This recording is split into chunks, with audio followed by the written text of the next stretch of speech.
Bom dia, turma do primeiro ano.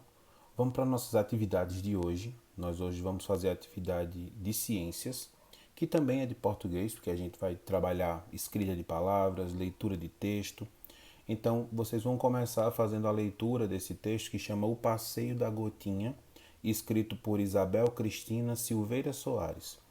Esse texto sobre o passeio da gotinha conta pra gente o ciclo da água, porque é a mesma água que a gente encontra na chuva é a água que está no rio, é a água que está no mar. E por que essa água ela faz esse ciclo? Por que ela faz esse passeio? Então o texto começa assim: gotinha de água da nuvem pulou, ventinho brincando para longe a levou. Gotinha de água na terra caiu, escorreu bem ligeiro e pro rio seguiu. O sol esquentou, tão leve ficou, gotinha então para a nuvem voltou. E esse é o ciclo da água. Ela está lá parada no rio. O sol então aquece essa água. Com o calor do sol, a água evapora. Isso a gente consegue ver, por exemplo, quando uma panela está no fogo. Se você bota uma panela no fogo com água, você vê sua mãe fazer isso, ou seu pai, para fazer um café ou para fazer o almoço, que seja. Quando a panela está com água e ela é aquecida, a água começa a borbulhar porque ela entra em ebulição e sai daquela panela um vapor. Aquele vapor é água, só que ela está tão pequenininha, tão leve, que ela sai subindo e aquela água ela sobe em direção aos céus e elas vão se juntando várias gotinhas e assim se formam as nuvens.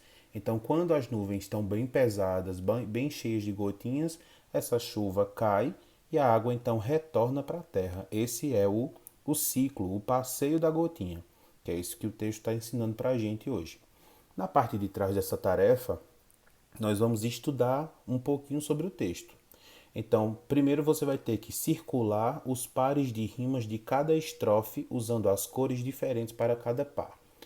A gente já falou aqui, esse texto que eu acabei de ler para vocês, O Passeio da Gotinha, ele é um poema. E a característica de um poema é ter rimas, que são palavras que têm sons iguais.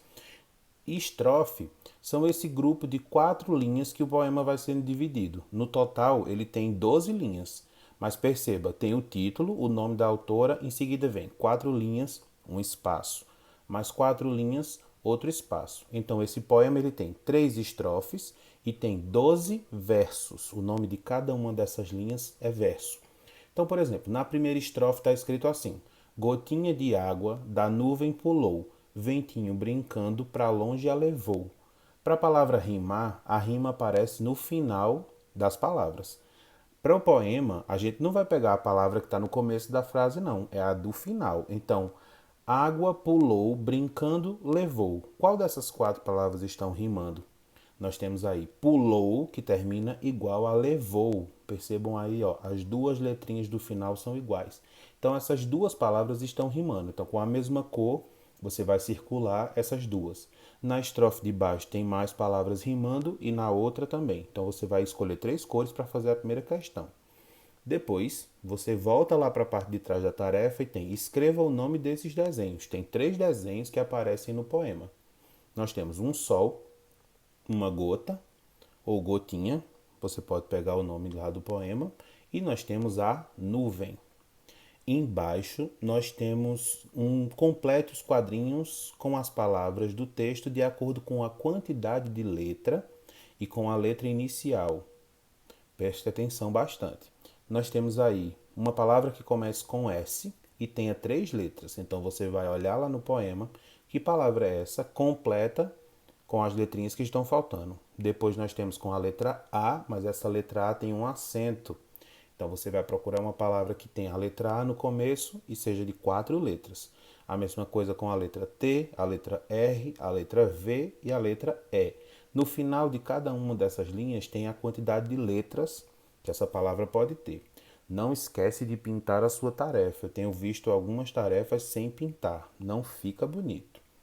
Depois nós vamos para o outro lado da tarefa e tem lá, pinte as palavras corretas. Nós temos 3 desenhos. Nós temos uma nuvem assoprando, então quando a gente está fora de casa, que a gente recebe o ar que bate no nosso rosto, tem um nome. Então você vai ler aí, tem 4 palavras escritas, você vai pintar o nome correto. Do mesmo jeito a estrela e a chuva. Então lê e coloca pinta só a palavra correta. Por fim, nós pegamos a última estrofe do poema, que é aquelas quatro últimas linhas do poema, só que elas estão em outra ordem. Você vai olhar no poema e vai colocar no quadrinho ao lado o número referente, se é o primeiro verso, o segundo, o terceiro ou o quarto.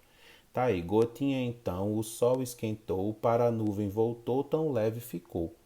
Pode até estar rimando, mas essa não é a ordem que se aparece lá no poema. Então, olha no poema e coloca os números de acordo com a ordem que essas frases aparecem. E essa é a nossa tarefa de hoje. Pinta bem bonito e me manda essa foto, tá? Tô esperando.